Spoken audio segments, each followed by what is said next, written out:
नमस्कार दोस्तों, स्वागत है आपका हमारे YouTube चैनल हॉरर पॉकेट में। आज हम आपको एक ऐसी कहानी सुनाने जा रहे हैं जो सच और अफवाहों के बीच की एक धुंधली रेखा पर चलती है। क्या आप तैयार हैं एक ऐसी चुड़ैल से मिलने के लिए जो रोटी और प्याज मांगने आती है? तो आइए सुनिए प्याज रोटी वाली चुड़ैल की कहानी, जो कई सालों से लोगों के दिलों में डर और रहस्य भर चुकी है। यह कहानी साल 1980 के दशक की है। उत्तराखंड के एक छोटे से गांव अल्मोड़ा की। एक रात जब पूरा गांव सो रहा था, एक डरावनी घटना घटी। गांव के लोग बताते हैं कि एक बूढ़ी औरत रात के अंधेरे में घर घर जाकर दरवाजा खटखटाती थी। वह किसी का नाम लेकर उसे बाहर बुलाती और कहती, मुझे प्याज और रोटी दो, वरना तुम पर एक श्राप आएगा। लेकिन जो भी उसे रोटी और प्याज देता, उसकी मौत अगले 3 दिनों में हो जाती। यह घटना बहुत जल्दी पूरे इलाके में फैल गई और डर का माहौल बन गया। लोग रात के समय अपने दरवाजों पर हल्दी और गेरू से हाथों के निशान बनाने लगे ताकि उस चुड़ैल से खुद को बचा सकें। इस अजीबोगरीब घटना ने पूरे गांव को खौफ में डाल दिया। लेकिन सवाल ये था, क्या यह सिर्फ एक अफवाह थी? क्या इस चुड़ैल का असल में कोई अस्तित्व था? आप सोच रहे होंगे ये सिर्फ एक पुरानी अफवाह होगी, लेकिन अगर मैं आपको कहूँ कि इस कहानी की जड़ें कहीं और से जुड़ी हैं, जहाँ तक पहुँचने से पहले यहाँ कुछ अजीब हो रहा है। क्या आप इस रहस्य को सुलझाने के लिए तैयार हैं? इस कहानी की जड़ें कहीं ना कहीं एक छोटे से गांव के पुराने इतिहास में दबी हुई है, जिसे सुनकर आपके रोंगटे खड़े हो जाएंगे। लेकिन इस रहस्य के पीछे असल वजह क्या है? क्या यह सब सच था? इस कहानी की जड़ें 250 साल पहले उत्तर प्रदेश के एक छोटे से गांव में छुपी हुई है। गांव के लोग बताते हैं कि वहां एक महिला अपने बच्चे के साथ रहती थी।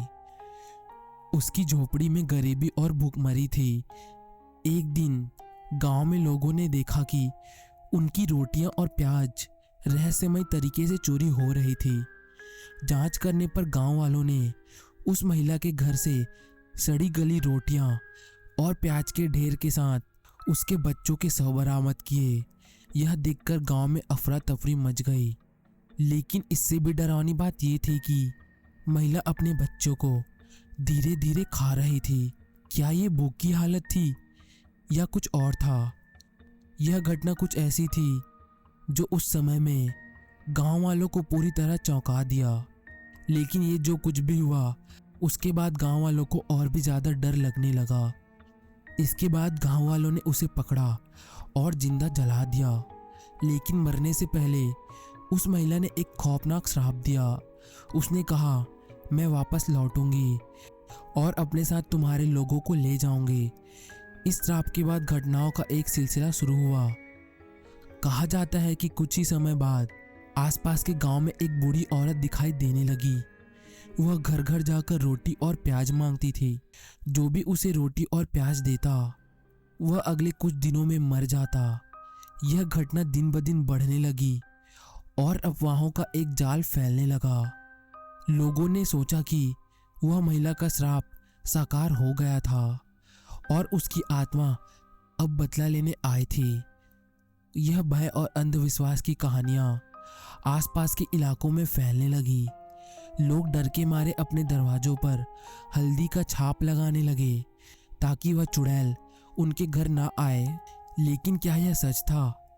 क्या यह महिला की आत्मा वाकई वापस आई थी, या ये केवल लोगों का डर था जो अफवाहों के रूप में फैल गया था? अगर ये सच था तो क्यों लोग इसे प्याज रोटी वाली चुड़ैल कहते थे? आज भी इस सवाल का जवाब कोई स्पष्ट नहीं दे सका। लेकिन ये कहानी यहीं पर ख़त्म नहीं होती। 2005 में दिल्ली में भी ऐसी घटनाओं का सिलसिला सामने आया। क्या यह एक और संयोग था, या चुड़ैल का श्राप सचमुच वापस आ चुका था? दिल्ली जो एक विशाल और हड़बड़ी से भरी हुई नगरी है, यहाँ एक अजीब और खौफनाक अफवाह फैलने लगी। लोग कहते थे कि एक बूढ़ी औरत रात के अंधेरे में घर घर जाकर रोटी और प्याज मांगने आती है। वो घर के बाहर खड़ी होकर घर के किसी सदस्य का नाम पुकारती और फिर रोटी और प्याज मांगती। इस बार यह घटना सिर्फ आम लोगों तक सीमित नहीं थी, बल्कि इसने समाज के उच्च वर्ग को भी अपनी चपेट में ले लिया। वकील, पुलिसकर्मी और यहाँ तक कि सरकारी अधिकारी भी इसके शिकार बने हुए थे। इसकी स्थिति इतनी गंभीर हो गई कि लोग यह मानने लगे थे कि चुड़ैल सचमुच लौटकर आई है। 2005 में दिल्ली के अलग अलग हिस्सों में इस चुड़ैल की मौजूदगी का एहसास होने लगा। सब लोग बताते थे कि एक वृद्ध महिला रात के समय अकेले घरों के पास खड़ी होकर वह रोटी और प्याज की मांग करती थी। जिन लोगों ने उसे रोटी और प्याज दी, कुछ दिनों बाद उसकी अचानक मौत हो जाती थी। यह घटना दिन ब दिन बढ़ने लगी थी और पूरे शहर में एक अजीब सी घबराहट फैलने लगी थी। दिल्ली में यह घटना धीरे धीरे इस कदर बढ़ी कि लोग अपने बच्चों को अकेले बाहर खेलने से मना करने लगे। हर कोई अपनी सुरक्षा को लेकर डरने लगा था। गली मोहल्लों में लोग आपस में यह चर्चा करने लगे कि कहीं उनका परिवार इस विचित्र चुड़ैल का शिकार ना बन जाए।